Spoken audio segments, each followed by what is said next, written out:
Good morning, Year 7. I hope you're well and having a lovely day. Please do to complete the following do now. Imagine you were given the opportunity to meet someone famous that you really admire. What would you say to them and how would you feel? Pause the video for 3 minutes to answer these questions.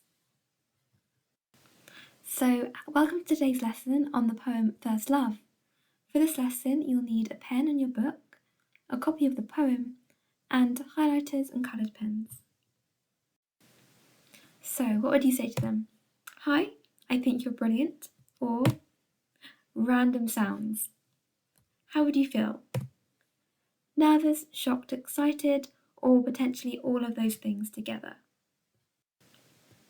So, can you please write the date and title? The title is First Love by John Clare. So, let's think about the title. What do you think the poem is going to be about? Pause the video for 3 minutes to jot down your ideas. So you may have written first means that this feeling hasn't happened before. Teenage crush.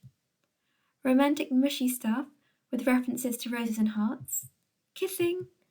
The crazy intense feeling you get that you cannot explain. So I'd like you to stick your poem in your book and annotate it along with me. So first reading, don't focus on what you don't know, focus on the bits that you understand. I ne'er was struck before that hour with love so sudden and so sweet. Her face it bloomed like a sweet flower and stole my heart away complete. My face turned pale, as deadly pale, my legs refused to walk away, and when she looked, what could I ail? My life and all seemed turned to clay. And then my blood rushed to my face, and took my eyesight quite away. The trees and bushes round the place seemed midnight at noonday. I could not see a single thing, words from my eyes did start. They spoke as chords do from the string, and blood burnt round my heart. Are flowers the winter's choice? Is love's bed or with snow? She seemed to hear my silent voice, not love's appeals to know. I never saw so sweet a face as that I stood before. My heart has left its dwelling place and can return no more. So what do you think, who do you think is the speaker and what do you think the poem is about? Pause the video for 10 minutes to jot down your ideas. So the speaker is someone young who has fallen in love at first sight. The poem is about the feelings and sensations, both physical and emotional, that are experienced by the speaker because they're in love. So let's look at the poem in detail, stanza by stanza. Annotate your poem along with me. In your books, write a sentence explaining what this stanza is about. Use a quotation to support your point. Pause the video for 5 minutes to do this now. So you've got love at first sight. The sibilance makes the moment more intense and pleasurable. So remember, sibilance is alliteration with S. You've got similes to describe the feelings. Bloomed flower suggests blushing, and that she looks natural and beautiful. Contrast with the speaker's face, deadly pale, suggesting pain, potentially lovesick. And you've got an unpleasant comparison. The speaker is frozen on the spot. Everything seems heavy and slow. The word all shows his feelings have affected everything. Again, write a sentence explaining what the stanza is about and use a quotation to support your point. You've got the use of contrast to show the intensity of the speaker's feelings. Midday has turned to midnight. He's been metaphorically blinded by love.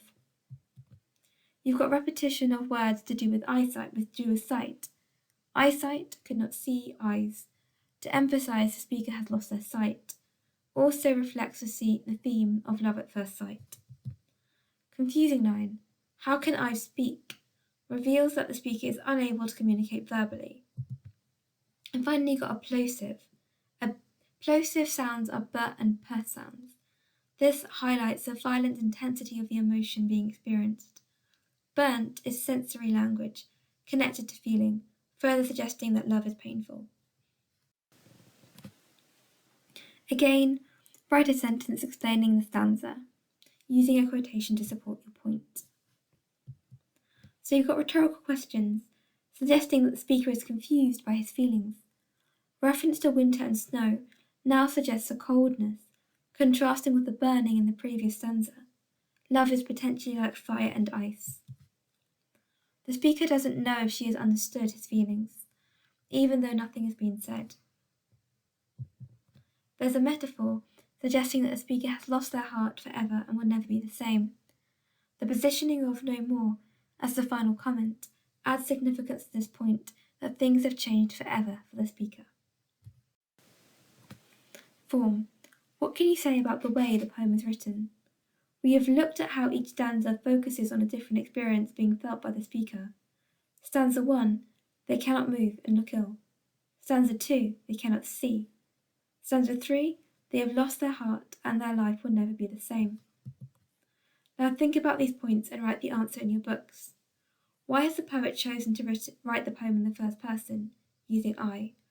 And why has the poet chosen to use a regular, alternate rhyming pattern?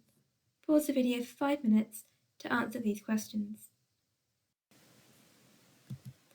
So the poem is personal. The speaker is talking directly to the reader about something which is intimate and private. The rhyming makes the poem feel gentle and calm. It carries the reader from beginning to end, from first look to lost heart, all of which happens in a moment. Make sure you've written this down in your book. What a gorgeous poem. Before you go, what advice would you give the speaker?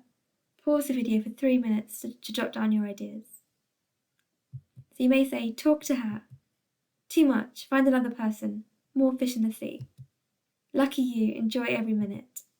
Sit down and take a moment, you lost all perspective. Stop being stupid, of course your life hasn't changed. So which one is what you would say? So very, very well done for your work today. I hope you enjoyed the poem, and I'll speak to you next time.